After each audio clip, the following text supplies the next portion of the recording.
as D'Alberto really starts to give Girolami the hurry up here down at the Schaeffler elbow. Back onto Conrod straight we go. So clean affair, a lot of pressure at the front. As the route here leads us down in the Lincoln Co, the Cyan Racing car. They've just been supreme since the outset in Sydney. Beautiful team, the 4-car assault out of the Gilly group. Immediately, one moves up into second position, too wide. For damage, everything seems to be pretty much above board. Rob Huff into 4th position. That's a good start from Huff, starting in 5th, makes up 1 place, trying now to defend from teammate Frederick Vervisch, earlier this morning's pole sitter, and Vervisch has Norbert Michelitz looking down the inside. Michelitz very, very fortunate not to collect the rear of that Audi, but everybody survives. This is fantastic racing as Koenig gets the deal done, and now he's immediately on the charge. And Nestor Girolami, a change at the front of the field. Great driving from these three, and the podium is anybody's at this stage.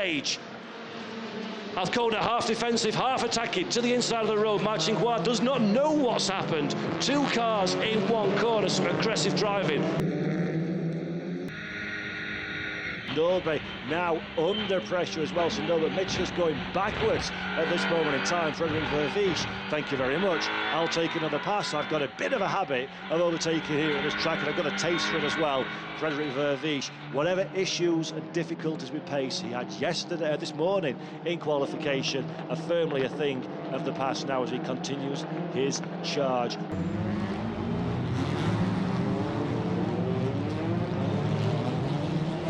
There, off the road though, and in the wall. 21, that is Paul Poon. There's another car involved, which I fear is Yan Chuang's Lincoln Co. But Paul Poon is up against the wall, so we've got drama under its own power, or with a little bit of quick assistance, and I think Paul Poon is on its way. Yes, Deng Bao Wei goes through. Paul Poon, as we were hearing pre-race, has a good track record in some of the... But that car is going to require being up on the dollies and urged to go into pit lane. The safety car is deployed in order to clear those 2 cars away.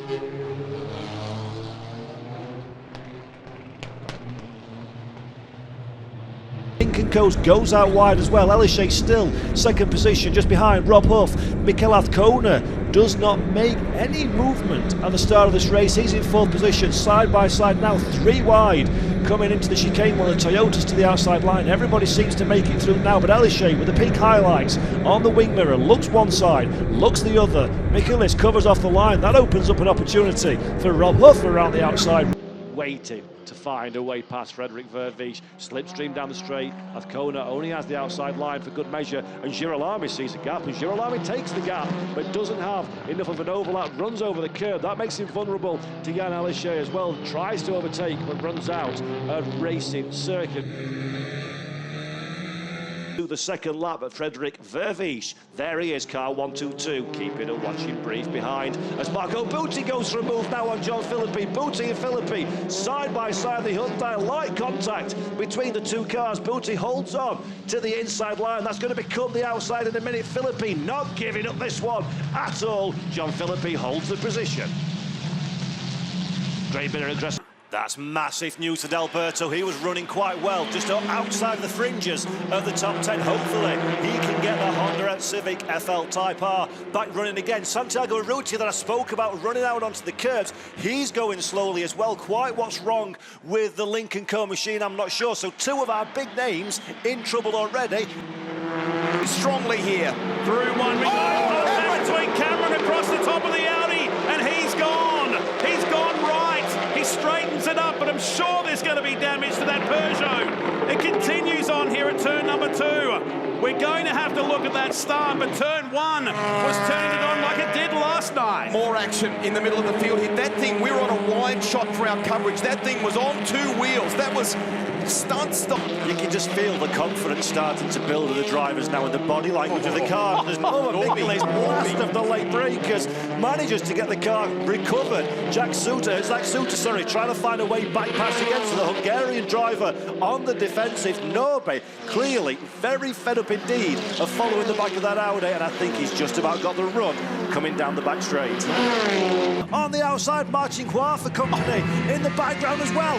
Will he make it through? There is Joe Jordan Cox to the left-hand side. The car's going to run out of racing room. Aaron Cameron wisely decides it is better to slip back in and try again. But that gent, I've got notes alongside me, waving arms around. That was dramatic. Elbows out, thank you very much. I want that 10th. That could be just enough, but out in front it's going to be Will Brown that wins in Sydney. The Liquid Moly Audi gets it done by nearly 7 seconds. Second and third making their way to the finish line. Is it settled though for our pole man? Will Girolami hold this? One last look from Jordan Cox, and I think the Argentinian boys will get As rear-fender, they both survive. 3 wide chaps. We call him the human highlights reel here in Australia, Yes. and he delivers it, doesn't he? Through turn number 4 on that Schaeffler Peugeot. Look within the mix. Squabble of 5 or 6 cars here, Rusty. Nestor Girolami. Girolami is right in the middle of it there, so he's up into 17th place. Oh, contact, under brakes. Just a little unsettled. Gets it together. Drive here today, trying to move over on the Argentinian, who fights back. They try to go side by side. The battle for pole for race 2 is on. Brown with a 6.09 second lead over Azcona. Elishay to third from Marchinquois and Vervish. Oh, they're your top 5. We're watching this because it's the other part of the story. Who is going to get pole for tomorrow? In there to not really lose anything and stay with it, and there is Borkovic and Barguana, 2 cars in a 1, just don't go in the braking zone of the La Source hairpin, and sadly both of those cars come to an early rest in the race. Look, there you go, you can see actually there's another of the Hyundais getting involved, and Michael. That lead gap looking like it's come down just a little bit between Mikulic and Girolami. I'm not convinced that Nestor is going to get close enough to challenge with only a lap to run, but he has taken 4/10 out of it. Yep, so the gap has come down to just over 1 second between first and second. Mikulic and Girolami. Look, Huff is almost with them here. Fred Vervish in the third sector of the lap, 4/10 slower than Huffy. So he's clearly allowing Rob to join the gang. He's doing exactly what he needs to do. And how close can Rob Huff get to the back of the Lincoln Co? This is fascinating. What's happened? The bonnet's come up. Back again, side by side, the counter-attack for Argentinian driver Nestor Girolami. He has the outside line.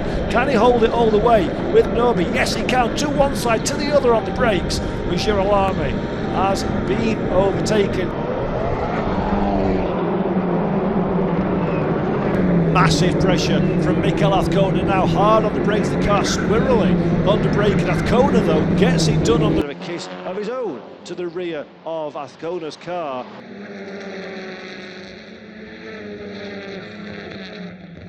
Azcona, the car looking very aggressive in its body stance. There we see Vervish going massively wide. That may well compromise him as we come in the brakes. Azcona thinks about a move, but Vervish nicely up at this moment in time, and Aurelian Comp very much fancies his chances in the SP competition car. And there we go, inside of John Philippi, job done. Another place gain for Aurelian Comp. Pole potentially for tomorrow's reverse top 10.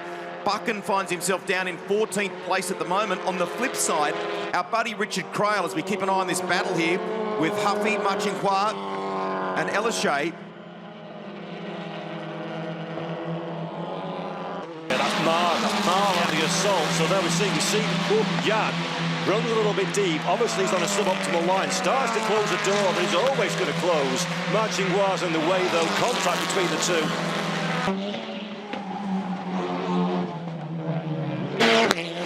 Look at these 2 Hondas now, separated by pretty much a paint scheme. That's how close they are. Fantastic to watch. Of course, Girolami came out in 2019 and dominated the Sandown round for the Wall Racing team. It just shows you how good this new car is of D'Alberto just behind.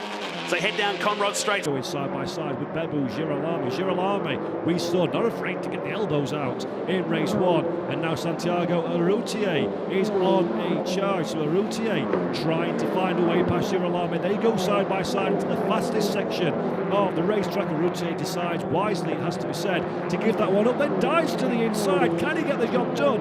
Yes, he can. That's a nice pass, but it opens.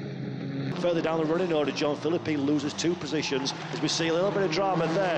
That is Kevin Chicon. That is Ruben Volt with the hazard lights on, so the Honda pulls off. The squad will now, those led by Chicon with Davidovsky. Round 2, here we go again. John Philippi has got dispossessed. Dropping down as well, Dusan Borkovic very quickly into this battle as well. Borkovic looks to the outside, tries to cut to the inside, wants the